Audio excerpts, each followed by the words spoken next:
Hello, everyone. Ask Tressa Anything. Welcome, welcome, welcome. Got my coffee? You were not a coffee drinker before you joined the mortgage industry. You will probably become a coffee drinker. I wasn't much of a coffee drinker, but it's one of those businesses that is drive me to drink coffee. So I'm going to record on Zoom because to me, I didn't like the syncing on the Skool platform. Okay, so our topics for today that I heard from y'all, from the community, was a couple things. So if I have time to cover both, I will, but if not, I'll make a separate video. Number one, day in the life. So it's a full work day. So it's typically, a 9 to 5, 9 to 6 type job. And so that's something that you'll have to make those arrangements with your loan officer on what those hours are. If you are sort of trying to break into the industry and you're having a hard time, you may want to, and I've talked about this before, is seek out part-time employment first. And that could be very, very part-time. So just a few hours a week, or, half of a work week, 20 hours a week. I think my very first assistant, we did 4 hours. Yeah, we did do like 4 hours every day, Monday through Friday. And then if she wanted to earn extra, she could do like data entry off of either on the weekends.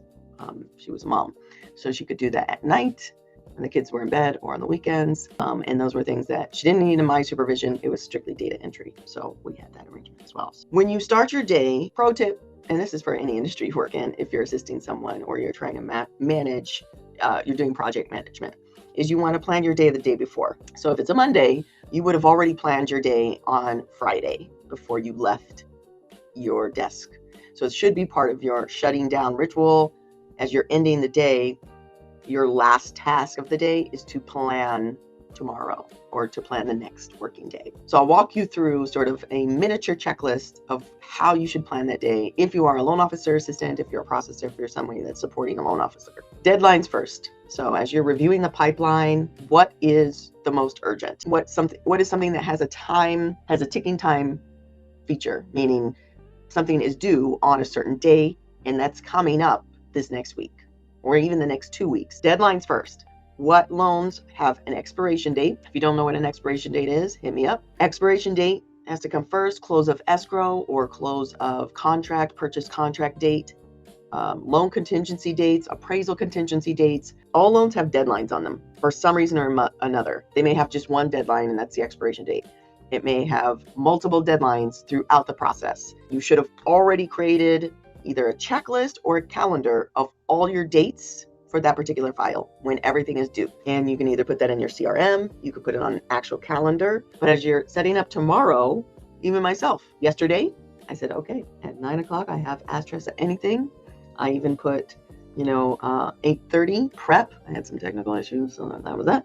But, I had prep for Ask Tressa Anything, was put on my calendar yesterday. Then when I woke up today and looked at my calendar, I already have basically my checklist. I know what I'm supposed to be doing today. Now, if I have not, and I actually write out like all the hours. So I write down, 8, 9, 10, 11, 12, whatever.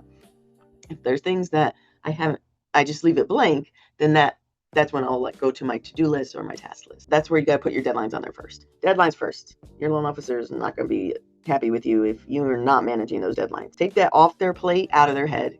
They have so much in their head to manage. Okay, this loan is expiring, and then I've got the loan contingency on this one. Even you shouldn't have them in your head. They should be somewhere where you can access all the deadlines, and then that way you can plan your next day. You can plan your next 2 days if you want to do it like that. That's fine. So deadlines first, then not gonna like me. Frogs next. You got to do the frogs, and if you're not familiar with that book, Eating the Frog. I can't remember the title. I will have to find it so I can reference it here. Eat That Frog, I believe is the name of the book. And you're going to eat frogs first, meaning the things that you don't really want to do, because who wants to eat a frog? So the things that you've been putting off, procrastinating, things that you don't really like to do, projects that may take a little more time, those need to be your next priority. You need to put them higher in the day, make them a priority of the day. The things that that need to get done, but you've been procrastinating, or you don't want to do them, or they're not fun. Deadlines, frogs. Then I call this closing time. There are people, they may be in a different time zone, or they may have a schedule there where they leave at, say, 2 o'clock in the afternoon, or they leave at 4.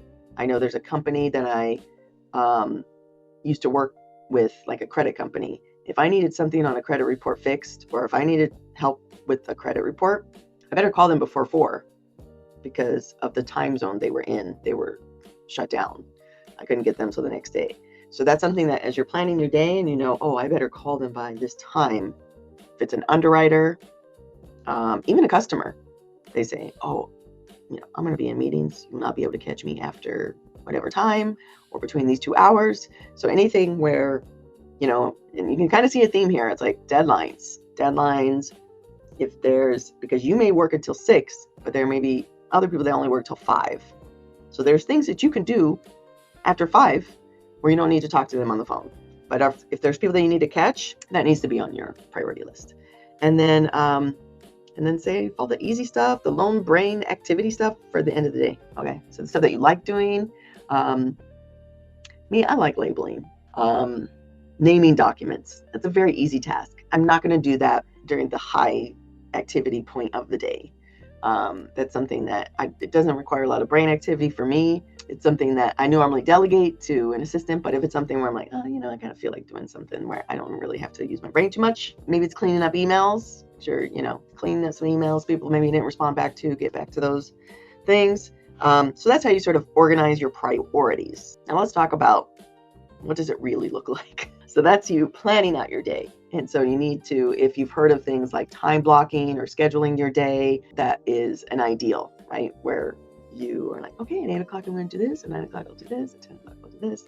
But we know the reality is, especially if you're supporting someone, you're assisting someone, they may have built a different schedule. So ideally, you would love to touch base with them before the previous day. So on Monday, you say, let's get together and plan what we're both going to work on tomorrow, so that way we're in sync. So, but what happens are sort of lone emergencies where you plan your day, you plan the things that you've worked on, and you are going to have to set up priorities. So if you do have deadlines, people you do need to catch before they leave for the day, you'll need to put those on a priority list that you have to get those done before the day.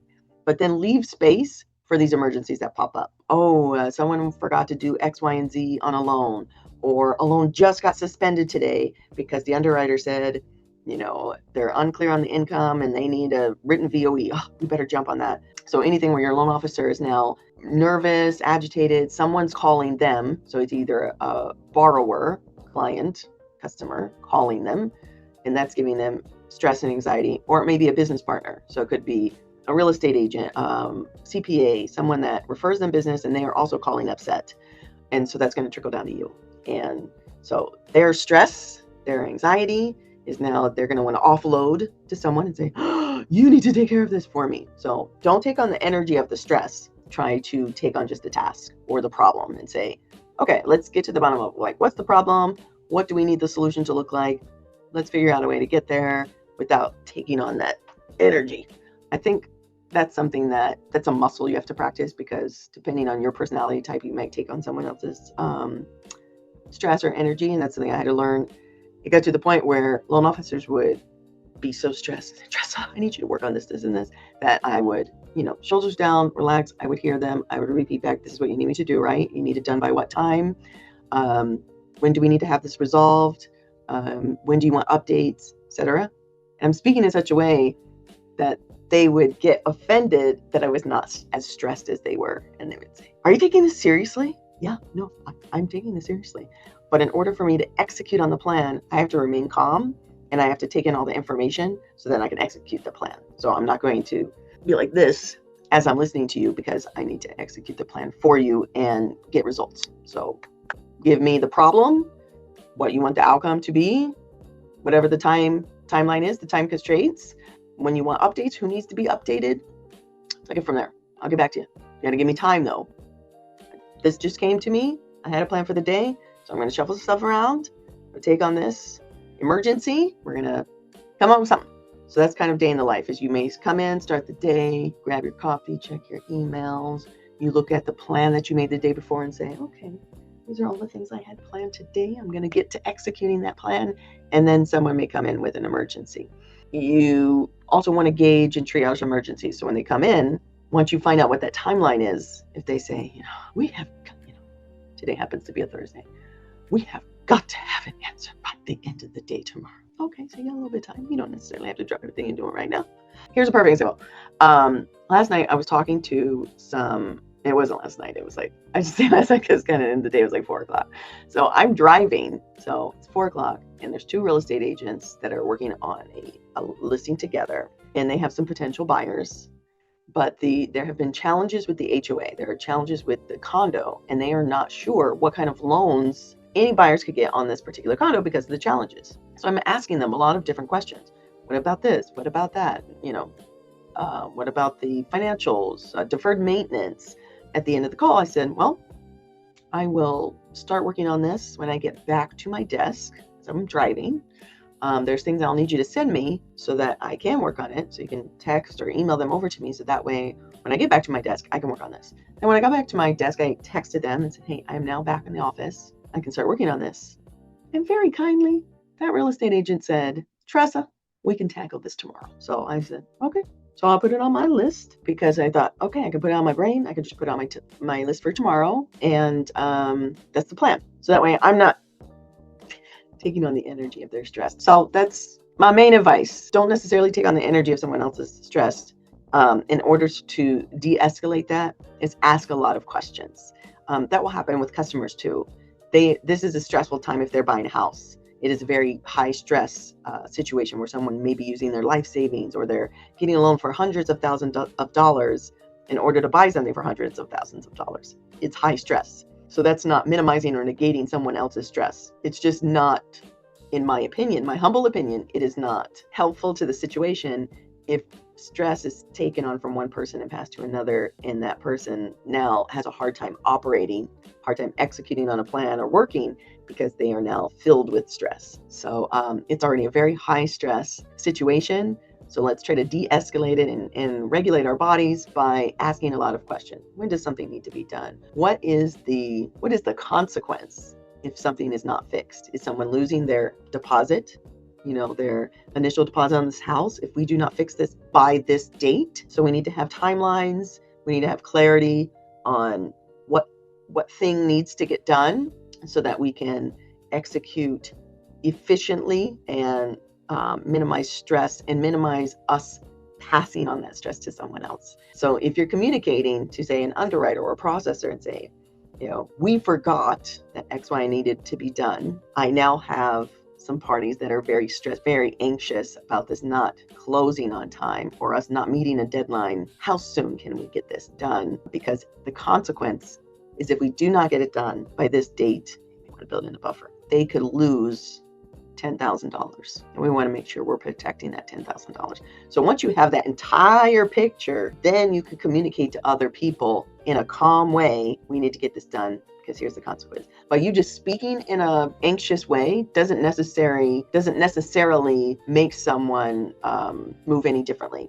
I really need this done. We gotta have the docs today. You gotta explain all of it. If we don't have the documents today, we are putting the customer's $10,000 at risk, or the customer has to fly out of the country because of an emergency in the family. How soon can we get X, Y, and Z done? And just make sure everybody understands what the deadline is, the consequence. You can put the emotion that someone is very anxious, someone is stressed, but don't necessarily put that on someone else.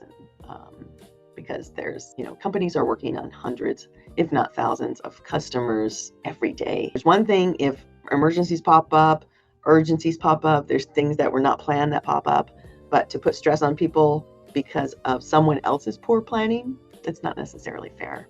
That's why it's so important to plan out your days because of the poor planning of others. I have all the time. I will plan out my day, and someone will.